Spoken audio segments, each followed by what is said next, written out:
Congratulations on the purchase of your new Tennant B10 rider burnisher. With proper use and care, your machine's highly efficient burnishing systems will perform well for many years to come.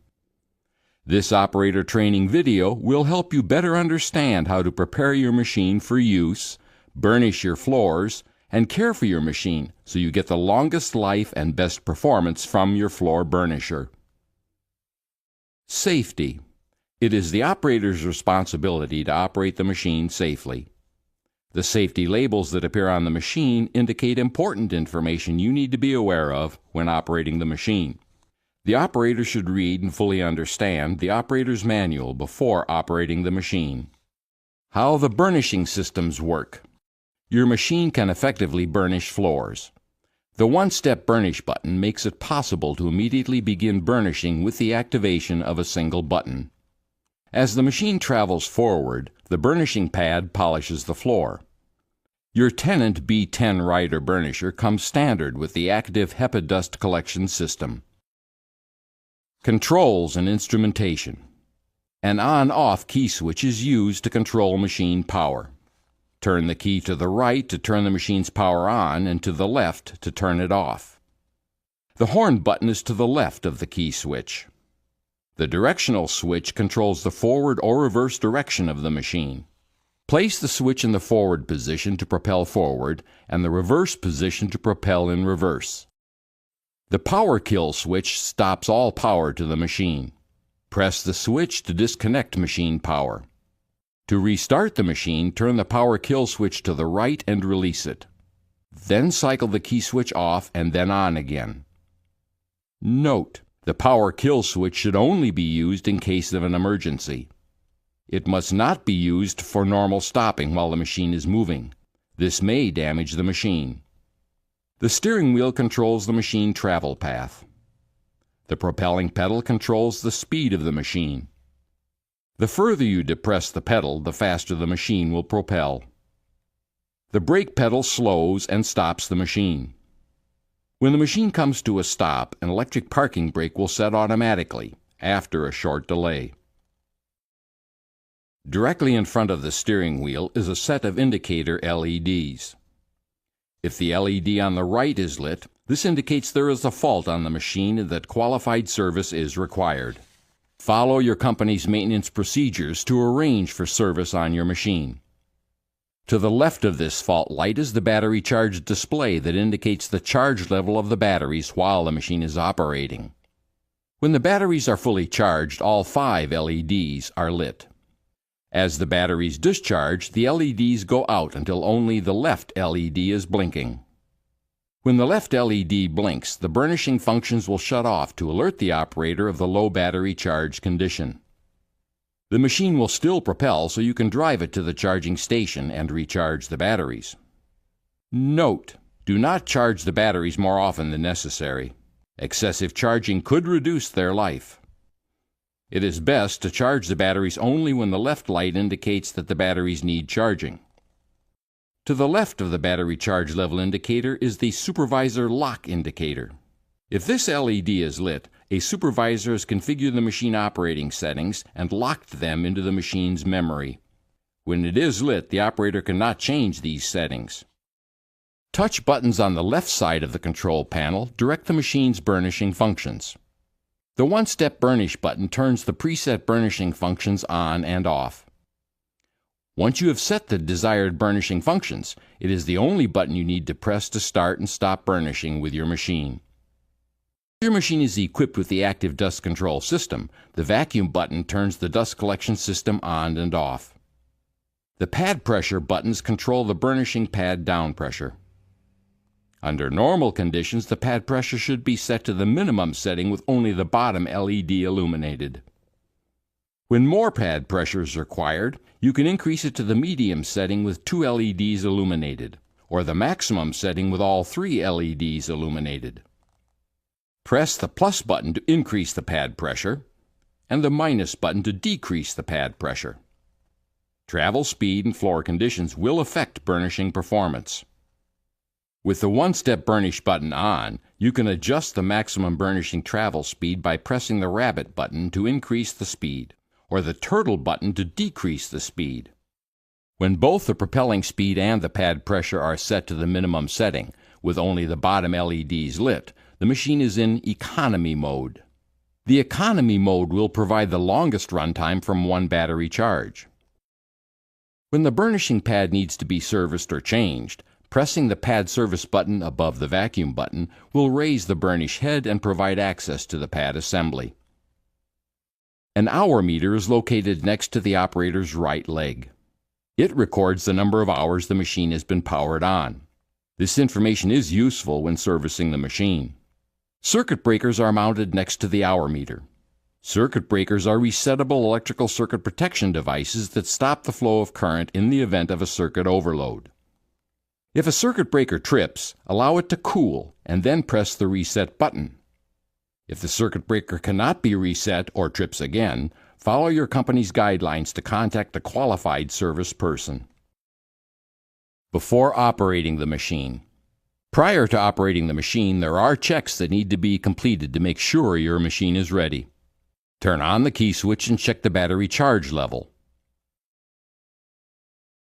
Press the pad service button to raise the head for pad condition inspection.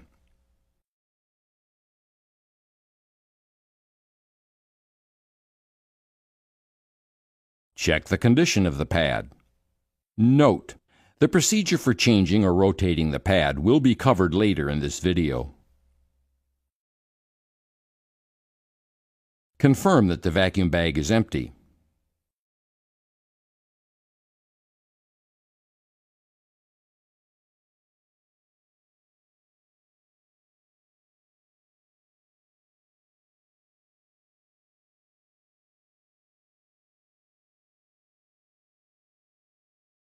Confirm the vacuum hose is properly connected to the burnish head.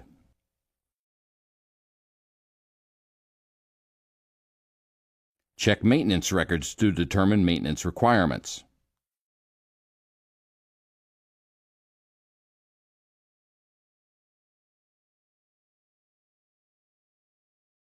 Next, turn on the key switch and then press the pad service button to lower the burnish head to the standby position. Press the one-step button to lower the burnish head to the working position. Check the steering, propelling, and braking systems.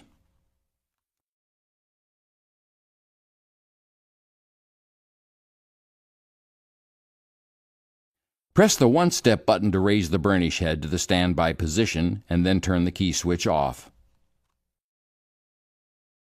Changing the burnishing pad. To change the burnishing pad, first turn the key switch on.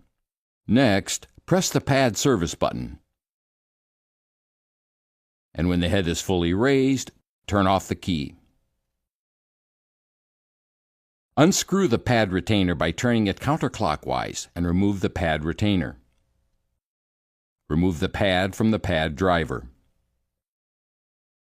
Install a new pad or rotate the original pad and install it on the pad driver. With the pad in place, install the pad retainer and turn it clockwise until it is secure. Next, turn on the power to the machine, and the burnishing head will automatically lower to the standby position. Burnishing with your machine. Your machine is now ready to burnish your floors. With the key switch in the on position, press the one-step burnish button. The machine will return to the previously used settings and start burnishing as you propel forward. During this operation, adjustment to the pad pressure, propel speed, and vacuum settings can be made, as required. Changes made will be remembered when the one-step button is pressed again. Charging the batteries. To prolong the life of the batteries, recharge them only if the machine was used for a total of 30 minutes or more. Do not leave batteries discharged for lengthy periods. To charge the batteries, first transport the machine to a well-ventilated area. Park the machine on a flat, dry surface. Turn the key off. Your machine has wet lead-acid batteries, so the fluid level should be checked before charging the batteries. The fluid should be at the level shown. If the battery fluid level is too low, damage to the battery will result. If the battery fluid level is too high, the fluid may overflow while charging. Warning: fire or explosion hazard. Batteries emit hydrogen gas. Keep sparks and open flame away. Raise the seat and secure the latch during charging to allow any gases created by the charging process to escape from the battery compartment.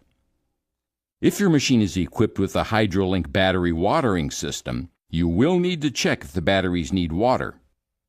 Each battery cover has an indicator near the center of the cover. If the indicator is black, the battery has water. If the indicator is white, the battery needs water.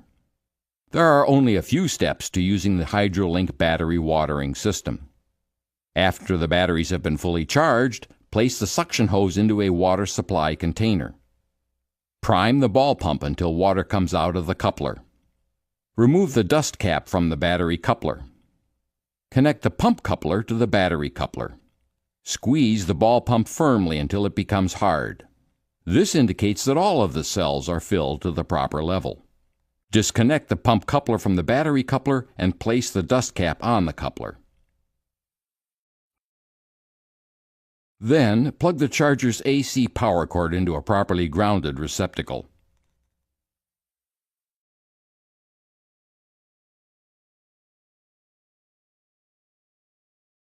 The charger will automatically begin charging and shut off when fully charged. Note: the machine will not operate once the battery charger is connected. Performing the daily operational checks, making needed adjustments, and following the proper operating procedures for your machine will ensure that it will perform in top condition throughout its useful lifetime, and you will find that it will effectively enhance your environment.